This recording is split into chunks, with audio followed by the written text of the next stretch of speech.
आपने computer keyboard पर की तो देखी होंगी, पर वह की अल्फाबेटिक ऑर्डर में नहीं होती है। ऐसा क्यों, यह सवाल आपके मन में भी आया होगा।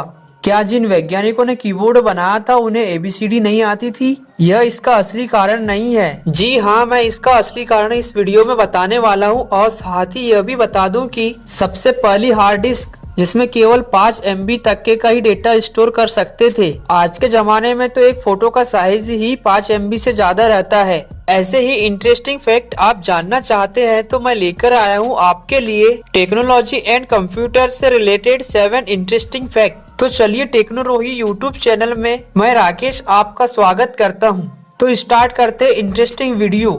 लेकिन वीडियो में आगे बढ़ने से पहले बता दूं कि आप चैनल पर पहली बार आए हैं तो चैनल को सब्सक्राइब करें और बेल आइकन प्रेस करें ताकि हमारी वीडियो की नोटिफिकेशन आपको सबसे पहले मिल सके। तो बढ़ते हैं फैक्ट नंबर 1 की ओर। दोस्तों, अगर आप 1945 में होते और उस जमाने में कंप्यूटर लेने का सोचते तो मैं बता दूं कि कंप्यूटर खरीदने से पहले आपको एक बंगलो खरीदना पड़ता। आप बोलोगे कंप्यूटर खरीदने और बंगलो खरीदने में क्या कनेक्शन है?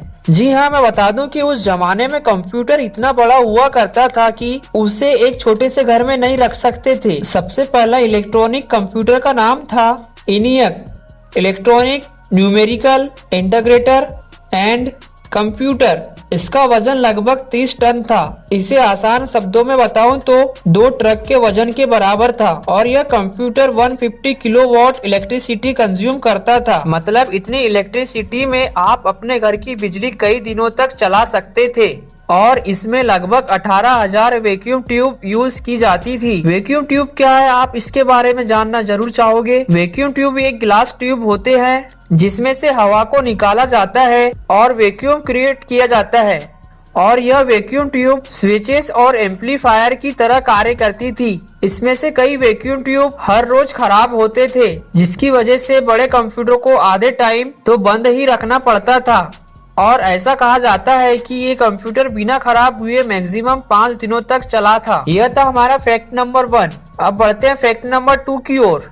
दोस्तों, मैं उस वायरस की बात नहीं कर रहा हूँ जो वर्तमान में सारे विश्व में फैला हुआ है। फिलहाल मैं उस वायरस की बात कर रहा हूँ कंप्यूटर वायरस के बारे में। जी हाँ, कंप्यूटर वायरस उस तरह का ही एक प्रोग्राम है जैसे कि नॉर्मल कंप्यूटर के अंदर प्रोग्राम रहते हैं, लेकिन यह प्रोग्राम कंप्यूटर को डैमेज करने के लिए बनाया जाता है। जी हाँ, जब यह वायरस आपके कंप्यूटर में रन या एग्जीक्यूट होता है तो अपने आप को रिप्लिकेट करते रहता है। लेकिन इस वायरस को आने से पहले रोकने के लिए क्या करना है, यह बात तो आपको जानना बहुत जरूरी है। यह कंटिन्यूअसली जो वर्ल्ड है इसमें वायरस फैलने के बहुत सारे जरिए हैं, जैसे कि email, text message, social media etcetera etcetera. वैसे तो बहुत सारे कंप्यूटर वायरसेस वॉर्म्स थे और है भी। उनमें से पुराना कंप्यूटर वॉर्म के बारे में मैं बताना चाहूंगा जिसका नाम था आई लव यू। जी हाँ दोस्तों, ये एक ईमेल वॉर्म था जो आपके ईमेल इनबॉक्स में ईमेल आता था जिसके सब्जेक्ट लाइन में लिखा हुआ होता था आई लव यू और नीचे एक अटैचमेंट होती थी लव लेटर फॉर यू। और आप जैसे ही उस अटैचमेंट पर डबल क्लिक करते थे तो वो प्रोग्राम एग्जीक्यूट होके ऑटोमेटिकली आपके कंप्यूटर फाइल को ओवरराइट कर देता था। और इतना ही नहीं, उस समय में आपके विंडोज एड्रेस बुक में या माइक्रोसॉफ्ट के आउटलुक के एड्रेस में जितने भी ईमेल एड्रेस रहते थे उनको ऑटोमेटिकली आई लव यू नाम का ईमेल सेंड हो जाता था। और यह आई लव यू नाम का कंप्यूटर वॉर्म था। और यह आई लव यू नाम का कंप्यूटर वॉर्म आया था सन 2000 में। अगर आपको कभी भी आई लव यू सब्जेक्ट का मेल आता है तो यह मत समझ लेना कि किसी लड़की ने मेल किया है, तो सतर्क हो जाइएगा ईमेल पर क्लिक करने से पहले। यह था फैक्ट नंबर 2। अब बढ़ते हैं फैक्ट नंबर 3 की ओर। दोस्तों, हम हार्ड डिस्क की बात करें तो आपके दिमाग में क्या आता है? हार्ड डिस्क कितनी GB कितनी TB की होती होंगी, बस इतना ही ख्याल आता होगा। हार्ड डिस्क से रिलेटेड चौंकाने वाली खबर यह है कि जब पहली हार्ड डिस्क ड्राइव बना था तो उसमें सिर्फ 5 MB का डेटा स्टोर किया जा सकता था।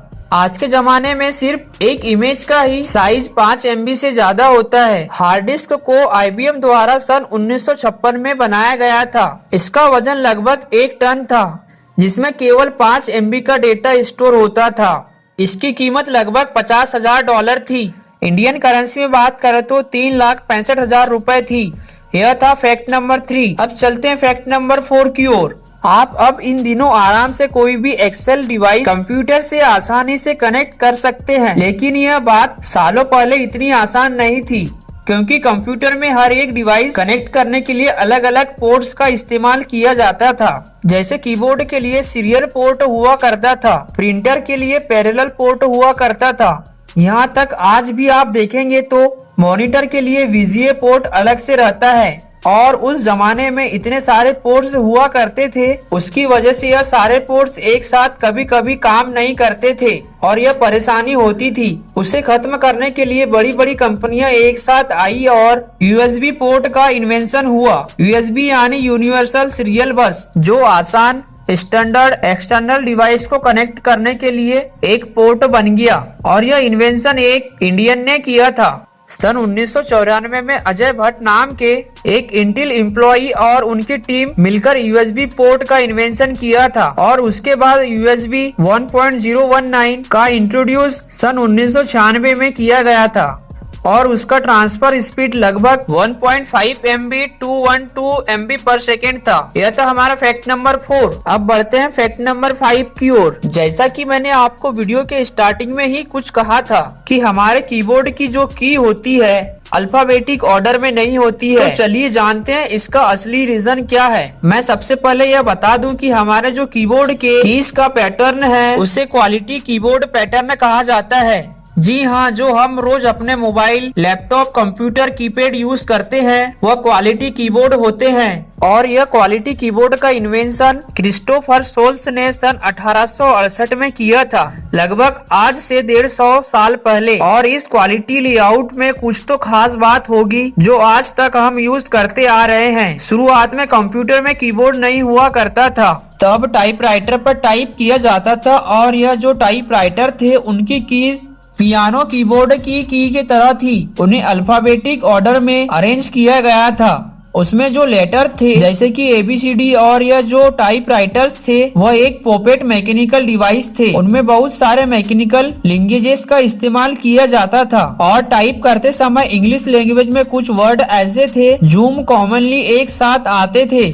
अल्फाबेटिकल ऑर्डर कीपैड पे ऐसे अल्फाबेट जिनका इस्तेमाल एक साथ और बार बार होता है आजू बाजू में प्लेस किए थे। हाई स्पीड में टाइप करते समय जब ऐसे अल्फाबेट एक साथ टाइप होते थे तब टाइपराइटर जाम हो जाता था। यह प्रॉब्लम को सॉल्व करने के लिए क्रिस्टोफर सोल्स ने इन वर्डों को दूर दूर कर दिया और क्वालिटी पैटर्न का डिजाइन तैयार कर लिया। और यह कॉम्बिनेशन इतना फेमस हुआ कि बाकी टाइपराइटर कंपनी ने एक्सेप्ट कर लिया और इसी हिसाब से सभी टाइपराइटर बनाने लगे। और यह असल में टाइपराइटर का प्रॉब्लम सॉल्व करने के लिए बनाया गया था, लेकिन यह इतना फेमस हो गया कि आगे चल के कंप्यूटर के कीबोर्ड में भी यही पैटर्न को कंटिन्यू कर लिया गया। यह था हमारा फैक्ट नंबर 5। अब बढ़ते हैं फैक्ट नंबर 6 की ओर। आप सभी इंटरनेट तो यूज करते ही होंगे। क्या आपको पता है इंटरनेट का भी वजन होता है? यह बात जानकर आप जरूर चौंक जाएंगे कि क्या बात कर रहे हो, इंटरनेट का भी कोई वजन होता है? जी हाँ दोस्तों, इंटरनेट का भी वजन होता है। मैं लैपटॉप, कंप्यूटर, मोबाइल के वजन की बात नहीं कर रहा हूँ, मैं डेटा के वजन की बात कर रहा हूँ। आप सोचोगे कि इसको मेजर किसने किया है, लेकिन आपकी जानकारी के लिए बता दूं कि इसको वैज्ञानिकों ने मेजर नहीं किया है, उन्होंने बस इसे कैलकुलेट किया है। और जितनी भी चीजें इंटरनेट पर अवेलेबल है जैसे वेबसाइट, वीडियो,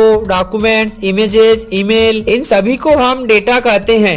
इस डेटा का फिजिकल एनर्जी और मास दोनों ही होता है। जो भी डेटा स्टोर होता है वह इलेक्ट्रॉन्स की वजह से स्टोर होता है। जैसा कि आपने साइंस में पढ़ाई होगा कि इलेक्ट्रॉन का भी वजन होता है जो कि बहुत कम होता है। इलेक्ट्रॉन का वजन लगभग 9.1 इंटू 10⁻31 किलोग्राम होता है और वैज्ञानिकों के हिसाब से 50 KB का इमेज स्टोर करने के लिए 800 करोड़ तक का इलेक्ट्रॉन लगता है। और कुछ वैज्ञानिकों के कैलकुलेशन के अनुसार 4 GB का डेटा मोबाइल में डाउनलोड कर लेते हैं या ऐड कर लेते हैं तो आपके मोबाइल का वजन 0.00 ऐसे 18 बार 0 ग्राम से बढ़ेगा। और सन 2011 में वैज्ञानिकों ने पूरे इंटरनेट पे जितना भी डेटा है उसका वजन कैलकुलेट किया था तो लगभग 50 ग्राम था। यह बात 2011 की है दोस्तों, अभी तो और भी ज्यादा बढ़ गया होगा। और यह था हमारा इंटरनेट से रिलेटेड फैक्ट नंबर 6। अब बढ़ते हैं फैक्ट नंबर 7 की ओर और हम जानेंगे फैक्ट नंबर 7 में प्रोसेसर के बारे में, यानी कंप्यूटर के दिमाग के बारे में। आपको पता होगा कि इंटेल के i7 प्रोसेसर के सेकेंड जनरेशन में 100 करोड़ तक ट्रांजिस्टर होते थे।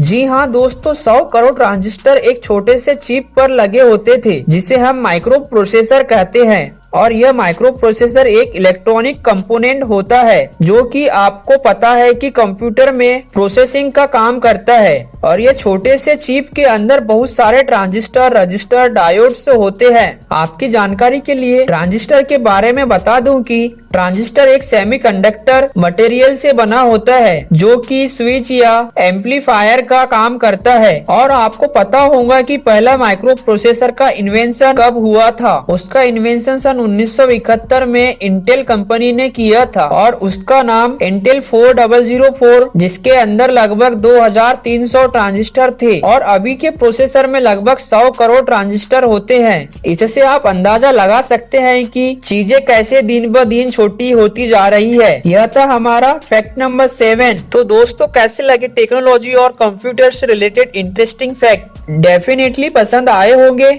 वीडियो को लाइक कीजिए, कमेंट कीजिए और दोस्तों के साथ शेयर कीजिए और साथ ही साथ चैनल को सब्सक्राइब भी कीजिए।